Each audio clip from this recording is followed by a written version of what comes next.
आप सभी का स्वागत है आरएस क्लासेस में। ये ऊर्जा के स्रोत पार्ट का चौथा पार्ट का वीडियो है। माफ़ कीजिएगा, दरअसल वीडियो बनाने में हम लोग समय की व्यस्तता के कारण समय नहीं दे पाए। मैं रोहित कुमार आरएस क्लासेस पे आपका स्वागत करता हूँ। चलिए वीडियो स्टार्ट करते हैं। लास्ट टॉपिक में हमने पढ़ा था कि पवन ऊर्जा के बारे में क्या क्या हानियाँ हैं, क्या क्या लाभ हैं। अब उनके बारे में कुछ पॉइंट्स हैं जिन्हें हम कवर करेंगे एक एक करके। कुछ बच्चों का डाउट्स रहता है कि सर ये जो राइटिंग है ये थोड़ा सा देखने में या लिखने में हमें दिक्कत होती है नोट्स बनाने में। तो उनका भी मैंने उपाय किया है कि मैंने इसके वीडियो के अंदर में ही या वीडियो के लास्ट में मैं इस पूरे क्लिप का एक पिक जो है साफ साफ मैं डाल दूंगा, जिससे आप लोग उस नोट्स को आसानी से लिख सकते हैं। चलिए आगे शुरू करते हैं। पवन ऊर्जा की सीमाएं क्या क्या है, जरा सा उनको जान लेते हैं कि क्या क्या सीमा है पवन ऊर्जा की। जहां तक हम लोग का लास्ट वीडियो है वहीं से शुरू करते हैं। पवन ऊर्जा फार्म के लिए अत्यधिक भूमि क्षेत्र की आवश्यकता होती है।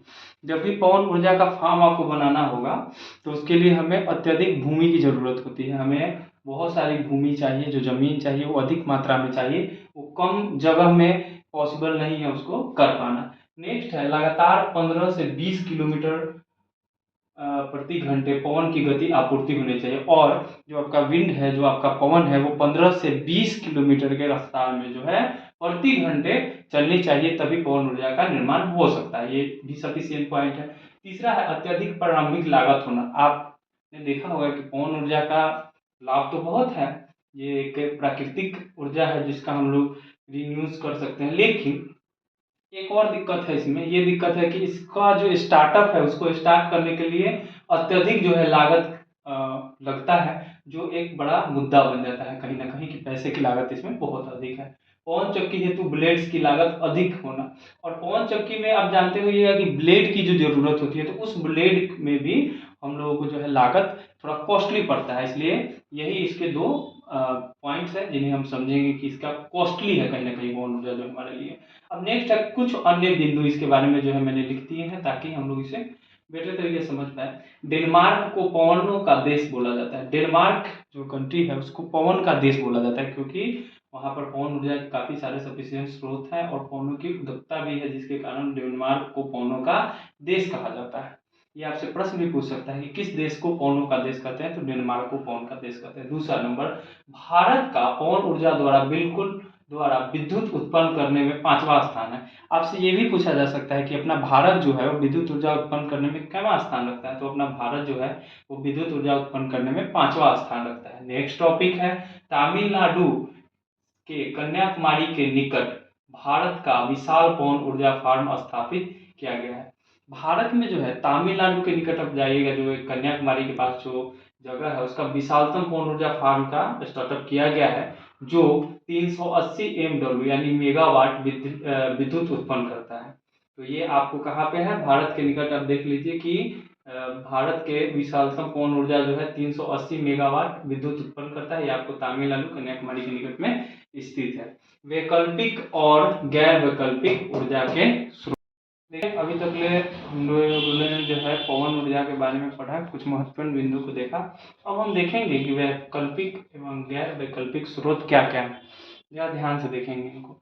जैसे कुछ वैकल्पिक स्रोत हमको लेने पड़ते हैं ऊर्जा के लिए, और कुछ गैर वैकल्पिक स्रोत भी हैं, तो इसके बारे में हम लोग थोड़ा सा देखेंगे। प्रौद्योगिकी की उन्नति के साथ ही ऊर्जा की मांग दिन प्रतिदिन वृद्धि है, अतः ऊर्जा के वैकल्पिक स्रोतों की आवश्यकता है। आपने देखा होगा कि इस युग को मशीनी युग कहा जाता है, यानी प्रौद्योगिकी की जो मांग है वो दिन प्रतिदिन आगे बढ़ रही है। मशीनी टेक्नोलॉजी में हमारा क्षेत्र जो है, देश जो है विस्तार कर रहा है, तो इस विस्तार में ऊर्जा का एक महत्वपूर्ण योगदान है। तो इसमें ऊर्जा की हम लोगों को दिन प्रतिदिन बहुत ज़्यादा जरूरत बढ़ते जा रही है, इसलिए कहीं ना कहीं हम लोग को वैकल्पिक ऊर्जा के स्रोतों की आवश्यकता बहुत अधिक है।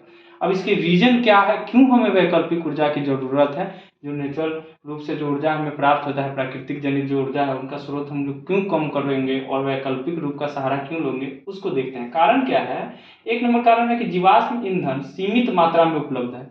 हम लोगों के पास जो जीवाश्म ईंधन है, कहने का अर्थ है जो कोयला है, पेट्रोल है, ये एक सीमित मात्रा है, ये खत्म होने वाली मात्रा है। आज न कल जिस प्रकार से हम लोग वर्तमान समय में इसका यूज कर रहे हैं, ये खत्म हो जाएगी। तो इसको बचाने के लिए भी हमें वैकल्पिक ऊर्जा के स्रोतों का सहारा लेना पड़ेगा। यदि वर्तमान दर से हम इसे उपयोग करते हैं तो वे शीघ्र ही समाप्त हो जाएंगे। सही बात है। जिस प्रकार से आप अभी रोड पे देख रहे हो कि बाइकों का यूज होता है, अन्य प्रकार की फैक्ट्रियाँ, उद्योग बहुत सारे स्थापित हैं, उनको चलाने के लिए ऊर्जा की जरूरत पड़ती है।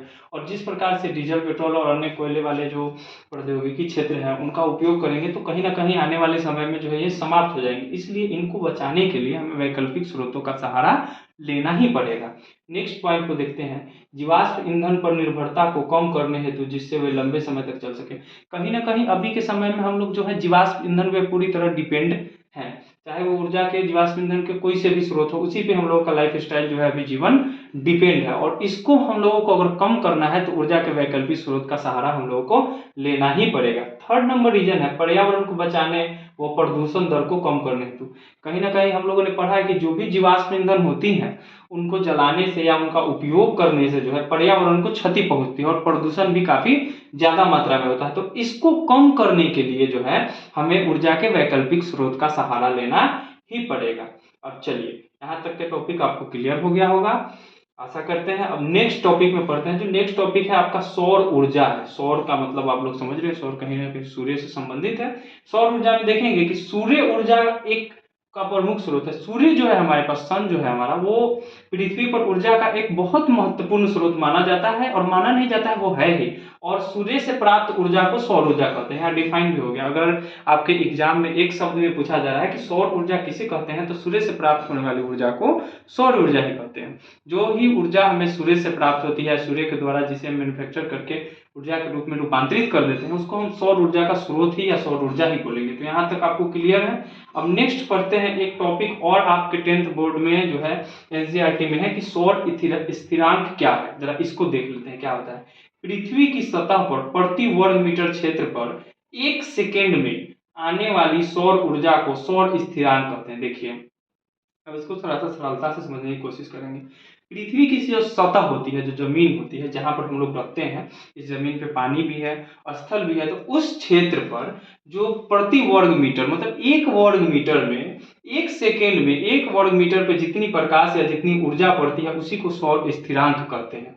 अब इसका मान होता है, हो सकता है मे भी आपसे एग्जाम में पूछ ले कि सौर स्थिरांक का मान क्या है, तो इसका मान होता है 1.4 KW मीटर स्क्वायर। इसको हम लोग कह सकते हैं कि 1.4 किलोवाट मीटर वर्ग भी इसको बोल सकते हैं। इतना सौर स्थिरांक का मान है। ये ऑब्जेक्टिव टाइप्स में आपसे एग्जाम में पूछ सकता है, तो आप इसका ऐसे जवाब देंगे।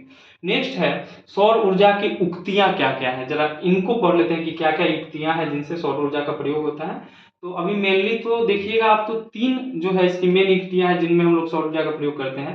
पहला है सौर कुकर, सौर जल तापक और सौर सेल। इन तीनों को आप, इन तीनों से परिचित होंगे। अगर नहीं भी होंगे तो मैं इन तीनों के बारे में आपको जानकारी दूंगा कि क्या होता है। देखिए, पहला है सौर कुकर या सौर जल तापक। ये क्या होता है, जरा इसको ध्यान से देखेंगे। देखिए, सौर ऊर्जा को उष्मा के रूप में एकत्रित करके उपयोग करना, मतलब आपके सूर्य से आने वाली जो प्रकाश है उसको उष्मा के रूप में कलेक्ट करके और उसका यूज करना, ये दोनों हो पाता है सौर कुकर और सौर जल तापक में ही हम लोग पॉसिबल कर पाते हैं। हम लोग करते क्या है, सूर्य से जो ऊर्जा आती है उसको एकत्रित करते हैं, कलेक्ट करते हैं और उसके बाद उसका ऊर्जा के रूप में उपयोग करते हैं। सौर सेल में क्या होता है, जरा देखिए, सौर ऊर्जा को विद्युत ऊर्जा में रूपांतरित किया। सौर सेल में क्या होता है कि जो सोलर एनर्जी होती है, सूर्य ऊर्जा होती है, उसको हम लोग विद्युत ऊर्जा में ट्रांसफर कर देते हैं। जैसे आपने अपने घर के पास जो वो लाइट लगी हुई होती है, सोलर लाइट, उसको भी आपने देखा, वो भी वही काम करता है। सूर्य से ऊर्जा लेता है और हमें रोशनी यानी विद्युत ऊर्जा जो है प्रदान करता है। एक और पॉइंट्स मैंने इसके बारे में लिखा है, इसका दूसरा नाम जो है फोटोवोल्टिक सेल है। यानी सौर सेल को ही फोटोवोल्टिक सेल बोला जाता है। आपसे एग्जाम में पूछ सकता है कि व्हाट इज फोटोवोल्टिक सेल या फोटोवोल्टिक सेल क्या होता है, तो सौर सेल का दूसरा नाम ही है फोटोवोल्टिक सेल। इसका प्रभाव प्रकाश ऊर्जा को विद्युत ऊर्जा में रूपांतरित कर देता है। प्रकाश के चैप्टर में आपने ये पढ़ा होगा, नहीं तो जानकारी ले लीजिए कि प्रकाश ऊर्जा को जो विद्युत ऊर्जा में रूपांतरित कर दे उसी को जो है फोटोवोल्टिक सेल बोला जाता है। देखिए, अब हम लोगों ने इधर के टॉपिक्स को जरा सा समझा, सौर ऊर्जा के बारे में समझा। और सौर जो ऊर्जा होती है उनसे क्या क्या, कैसे कैसे प्रयोग होता है, कैसे रूपांतरित करते हैं उनको चीजों में, जरा उस बात पे गौर करेंगे। सौर तापक युक्तियों में क्या क्या प्रयोग होता है उन चीजों को देखेंगे। देखिए, काला पृष्ठ अधिक ऊष्मा को अवशोषित करता है। ये आपने पहले से भी पढ़ा होगा कि जो काले जो चीजें होती हैं वो उष्मा को अधिक अवशोषित करती है, बजाय इसके कि अन्य कलर की अपेक्षा अधिक अवशोषित करती है। ये अगर हमें सूर्य से जो ऊर्जा को अवशोषित करके और फिर ऊर्जा के रूप में रूपांतरित करने के लिए हमें काले पदार्थ का प्रयोग ज़्यादा करते हैं, इसलिए करते हैं क्योंकि सूर्य को जो है जल्दी अवशोषित कर लेता है। तो देखते हैं इन युक्तियों में काले रंग का प्रयोग अधिक किया जाता है, ठीक है, ताकि सूर्य के प्रकाश को अधिक अवशोषित करते हैं। सेकेंड पॉइंट पढ़ते हैं कि सूर्य की किरणों को फोकसित करने के लिए दर्पण तथा कांच की शीट का प्रयोग किया जाता है। अब सूर्य की किरण आएगी और उसको फोकसित करना है तो हमें वहां पर दो चीजों की जरूरत पड़ती है, एक है अपना दर्पण और एक कांच की शीट। इन दोनों की मदद से ही हम लोग सूर्य के प्रकाश को जो है वो क्या करते हैं कि फोकसित करने के लिए प्रयोग करते हैं। आपसे पूछ सकता है ये भी चीजें, तो थोड़ा सा ध्यान रखेंगे। किया जाता है जिससे पौधघर प्रभाव उत्पन्न हो जाता है तथा उच्च ताप उत्पन्न होता है। आप लोग अगर इस चैप्टर को देखे होंगे सही से तो फर्स्ट ही जो पार्ट है ऊर्जा के उसमें मैंने जो है पौधघर प्रभाव को बहुत डिटेलिंग से समझाया है कि क्या होता है। आपने अगर नहीं देखा है तो जाके एक बार इस टॉपिक को देख ले और ऊर्जा के पहले सूरत में इसको समझ ले कि पौधघर प्रभाव क्या होता है। तो दर्पण की मदद से जो है हम लोग फोकसित कर लेते हैं सूर्य के प्रकाश को, जिससे पौधघर प्रभाव जो है उत्पन्न होता है और उससे उत्पन्न होने से क्या होता है कि उच्च ताप उत्पन्न होता है। तो उच्च ताप जो है वो ज्यादा हमारे लिए कामयाब चीज होती है और इससे ऊर्जा अधिक उत्पन्न होती है, जिससे हमारा काम आसानी से हो जाता है। नेक्स्ट टॉपिक है बॉक्स रूपी कुकर क्या होता है। आपने देखा होगा कि सोलर पे बनने वाली जो कुकर है जो आम घर में भी यूज होता है वो सोलर पे भी आ गई है कि सोलर पे भी आप खाना पका सकते हैं।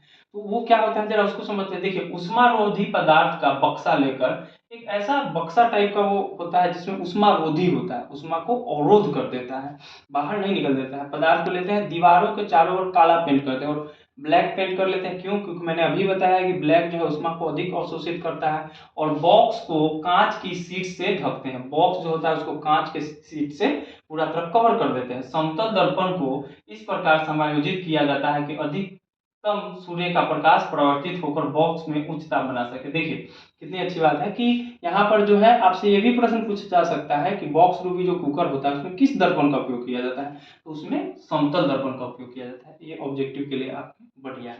तो और समतल दर्पण का प्रयोग करके क्या करते हैं हम सूर्य के प्रकाश को समायोजित कर लेते हैं ताकि उसके जो बॉक्स के अंदर का दाब है, जो उष्मा है वो अधिक ज्वलित हो और उष्मा उसमें ज्यादा मात्रा में बन सके और वहां का ताप और दाब जो है वो उच्च कर सके, इसलिए उसका उपयोग करते हैं। अब देखिए 2-3 में बॉक्स के अंदर 2-3 दिन में मतलब बॉक्स का ताप जो है वो आप देखिएगा 100 डिग्री से 140 डिग्री सेल्सियस तक बढ़ जाता है। आप देखिए जब आप देखेंगे तो उस बाद में मतलब 100 डिग्री से उसका तापमान बढ़ करके 140 डिग्री तक जो पहुंच चुका है। अब इसको हम चित्र के माध्यम से भी जरा समझने की कोशिश करेंगे। जिन लोगों को यहाँ पर स्पष्ट नहीं होगा मैं एक 3D एनिमेटेड वीडियो यहाँ पे भी डाल दूंगा ताकि आप लोग देख के समझ सके कि किस प्रकार से जो है हमारा बॉक्स रूपी सोलर कुकर जो है काम करता है। यहाँ पे वीडियो के माध्यम से भी समझ सकते हैं। जिन लोगों को समझ आ जाएगा कोई दिक्कत नहीं है, पर जिनको नहीं आएगा मैं एक 3D एनिमेटेड वीडियो यहाँ पे डाल दूंगा वीडियो में। तो देखिए इस प्रकार बॉक्स का सीट होता है, यहाँ पे एक दर्पण लगाया जाता है, मिरर जो दर्पण होता है समतल दर्पण का, याद रखिएगा। यहाँ पे कांच की प्लेटें लगी हुई होती है, आप देख सकते हैं। और यहाँ जो होता है वो बाहर बॉक्स रहता है, बॉक्स का बाहरी भाग रहता है और काला किया गया पृष्ठ बर्तन जो है यहाँ पे रख दिया जाता है। उष्मीय रोधक परत जो है यहाँ पे चढ़ा दी जाती है, जिसके कारण ये होता है। चलिए अब यहाँ तक हम लोगों ने पढ़ लिया। अब हम नेक्स्ट देखिए, तो अभी तक हमने बॉक्स रूपी सोलर कुकर के लाभ के बारे में पढ़ा, सॉरी उसके बारे में पढ़ा है, माफी चाहूंगा। अब उसके लाभ को जो है हम देखेंगे कि लाभ क्या क्या होते हैं। देखिए कोयला पेट्रोल जैसे जीवाश्म ईंधन, आपको पता है कि कोयला और पेट्रोल क्या है, जीवाश्म ईंधन है। इन जैसे जीवाश्म ईंधन की बचत होती है, जो कि आपको पता है कि हमारे पास सीमित मात्रा में है, ये बच जाएंगे अगर सोलर रूपी कुकर का हम लोग यूज करेंगे या सौर ऊर्जा से मिले हुए स्रोतों का यूज करेंगे। दूसरा नंबर हम लोग को प्रॉफिट क्या है, प्रदूषण नहीं फैलेगा। आपने देखा कि ये जो सूर्य के प्रकाश से जो प्रक्रिया हुई इसमें किसी प्रकार का प्रदूषण फैलने का कोई नहीं है। मैं बार बार बोलता हूँ कि प्रदूषण हमारे लिए जानलेवा है, इसे बचाना जरूरी है, तो ये भी इंपॉर्टेंट पॉइंट है। तीसरा पॉइंट है खाद्य पदार्थों में पोषक तत्व नष्ट नहीं होते। एक और पॉइंट है, कभी कभी जो हम लोग खाना बनाते हैं तो उसमें क्या होता है कि खाद्य पदार्थ जो उसमें मान लीजिए कि जैसे कार्बोहाइड्रेट है, विटामिन है, ये सब अधिक पकने के कारण जो है नष्ट हो जाते हैं। तो इनसे आपको ये फायदा है कि जो भी आप खाना बना रहे हैं उसमें खाद्य पदार्थों में पोषक तत्व है जो आपको वो नष्ट नहीं होंगे। एक और पॉइंट है, एक से अधिक खाना एक साथ बनाया जा सकता है। इसमें एक और बेनिफिट आपको क्या मिल रहा है कि एक से अधिक भी हम लोग खाना जो है वो आसानी से बना सकते हैं। चलिए ये तो हो गए लाभ की बातें, और अब हम लोग थोड़ा सा देख लेते हैं हानियां क्या क्या है। देखिए रात के समय सौर कुकर का उपयोग नहीं किया जा सकता। जहाँ पे लाभ होता है थोड़ा सा हानि भी तो होता है। तो इसमें क्या हानि है कि रात के समय में हम लोग सौर कुकर पे जो है वो उसका उपयोग नहीं कर सकते, क्योंकि रात में तो सूर्य होता नहीं है, सूर्य से ऊर्जा नहीं मिलेगी तो हम लोग खाना कैसे पका पाएंगे। और जब तक ऊर्जा नहीं मिलेगी, वो उसको कलेक्ट नहीं करके रूपांतरित नहीं कर पाएगा, तब तक प्रेशर नहीं बनेगा, तो खाना कहाँ से बन पाएगा उसमें। तो ये रात के समय में इसका उपयोग हम लोग नहीं कर सकते, ये हानि है। बारिश के समय इसका उपयोग नहीं, जब बारिश होगी तो सूर्य अवेलेबल रहेगा नहीं, उसकी प्रकाश आएगी नहीं कलेक्ट कर, तो बारिश जब भी होगी तब भी हम लोग उसका यूज नहीं कर सकते हैं। तीसरा पॉइंट देखते हैं, तलने व बेकिंग हेतु उपयोग नहीं कर सकता। अगर जैसे कई चीजें होती हैं जो हम लोग तल के खाते हैं या बेकिंग करके खाते हैं, तो वो हम लोग इसमें तल नहीं सकते हैं। ये एक बहुत बड़ा पॉइंट है। अब चलिए एक छोटी सी बात है जो आप लोग ध्यान देंगे। हम लोगों ने शुरुआत की थी और ये लगातार चौथा वीडियो डलने जा रहा है, कुछ देर में यूट्यूब पे अवेलेबल हो जाएगा। आप सबका बहुत प्यार मिला है और लोगों को जो है, बच्चों को बहुत अच्छा लगा है कंटेंट, तो आप लोग इसी तरह से जुड़े रहिए। ये क्लास नहीं है, एक फैमिली की तरह है, जो उन बच्चों के लिए है जिन तक शिक्षा का जो है मूल शिक्षा स्रोत नहीं पहुंच पाता है, उनको सभी प्रकार की शिक्षाएं प्राप्त कराई जाएंगी। मैं बार बार बोलता हूँ कि ये चैनल आजीवन फ्री रहेगा, कभी इस पे पेड वगैरह की कोई सुविधा जो है नहीं डाली जाएगी। ये हमेशा फ्री है उन बच्चों के लिए, इसलिए इसको ज़्यादा से ज़्यादा शेयर करें, आप लोग लाइक करें। अगर किसी बच्चों को जाना होगा, जिन बच्चों ने अभी तक इसके 3 पार्ट नहीं किए, वो जाए और इन तीनों क्लासेस को बारी बारी से देखें। मुझे इतना है कि आप लोग अगर इन तीनों क्लासेस को देख लेते हैं और फिर ये चौथा देखते हैं, तो ऊर्जा के स्रोत में आजीवन आपको परेशानी नहीं होगी और आपके बोर्ड में भी अच्छे नंबर आएंगे। ये सारे एनसीईआरटी बेस्ड ही आपके वन पॉइंट में एक एक क्लियर कराता हूँ, और मुझे आशा है कि आप लोग स्पष्ट रूप से समझ पा रहे होंगे। आप लोगों का प्यार हमें मिल रहा है यूट्यूब पे, और अगर आप लोगों को सर्च करना है तो आप लोग लिखेंगे @रोहित राज सक्सेना 2250। ये आप लोग यूट्यूब पे सर्च करेंगे, आप लोगों को चैनल मिल जाएगा, और इस पे जाके देखें, खूब सारा लाइक सब्सक्राइब और शेयर करें और अपना प्यार बनाएं। धन्यवाद।